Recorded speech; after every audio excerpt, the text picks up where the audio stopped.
The sun rose early over the rolling hills, casting warm golden rays onto the roofs of the busy little town. At the heart of it all, nestled between tall stacks of crates and rows of sparkling windows, stood the Merry Spring Toy Factory, a wonderland of whirring gears, humming conveyor belts, and bright, cheerful colors. Today was no ordinary day at the toy factory. Today was delivery day, and the entire team was abuzz with excitement. Inside the factory, everything seemed to move in perfect rhythm. Brightly painted machines clacked and buzzed, spooling out ribbons and stuffing huggable bears. Workbenches lined the walls, each manned by focused adults in red and blue coveralls, carefully assembling spinning tops, race cars, wooden puzzles, and teddy bears. Overseeing the bustling operation from atop a yellow-painted platform was Foreman Lin, clipboard in hand, his eyes twinkling behind thick-rimmed glasses. He called down to the workers, his voice clear and encouraging. "All right, everyone. Only an hour until the choo-choo train arrives. Let's make sure those toys are ready for delivery." The workers responded with laughter and nods, their hands moving swiftly and precisely. Clara, in charge of painting wooden animals, dipped her brushes with care, adding one last swirl of green to a crocodile's back. Across the aisle, Oscar slid the finished toys into bright boxes, pausing every so often to admire their detail. Beside him, Anya checked off each box from her master list, murmuring quietly as she went.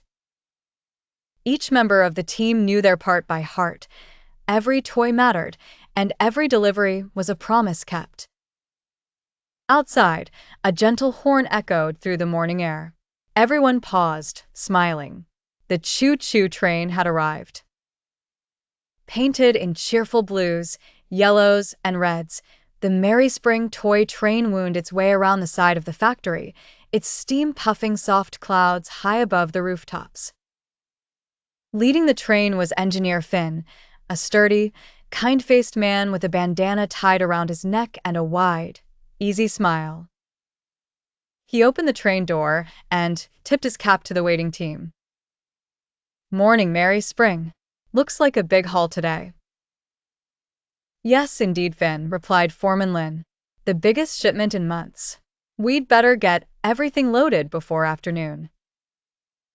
The train's cars were painted with scenes of sunlight and forests, and each car bore an open-top crate, ready to be filled with toys of every shape and color. Hurriedly but carefully, the workers formed a chain. Oscar and Clara heaved the boxes from the conveyor belt, Anya double-checked their labels and seals, and Luis, the warehouse supervisor, guided the crates out to the platform. The air buzzed with activity, punctuated by laughter and the gentle squeal of wheels.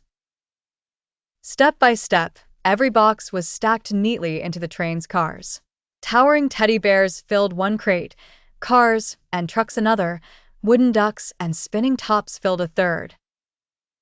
For a moment, the sun caught the silver whistle hanging from Finn's neck, and it glittered happily, echoing the mood of the bustling yard. As the third car was being loaded, a problem appeared. One of the conveyor belts jammed, causing the boxes to pile up by the loading door. "Hold up, everyone," Lin called out. He hurried over, followed by a couple of workers. The conveyor's motor whined, straining. Clara knelt and peered beneath the belt. "Looks like one of the ribbons got wrapped around the gears," she said. Lin nodded. "Quick thinking, Clara. Let's fix it together." Carefully, they unwound the twisted ribbon while Oscar loosened a panel, sharing a quiet joke to lighten the mood. Anya fetched a wrench from the tool rack and handed it to Lin, who worked the bolts loose. Soon, the ribbon was freed and the trap cleared. With a deep breath, Lin flicked the switch. The conveyor belt whirred back to life, and the boxes continued their journey.